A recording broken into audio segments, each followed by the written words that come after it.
சந்நிதியில் கட்டும் கட்டி சபரிமலை காடு தேடி கட்டுமுடி 2 கட்டி காந்தமலை ஜோதி காண சபரிமலை பயணந்தானப்பா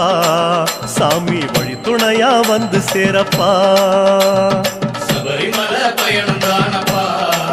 சாமி வழி துணையா வந்து சேரப்பா குருசாமி கால தொட்டு கூடி ஒரு சரணமிட்டு புலியேறும் பொன நினைச்சு புல்லரிக்க சரணமிட்டு காந்தமலை ஜோதியானவா எங்க காவலாக வந்து சேரப்பா காந்தமலை ஜோதியா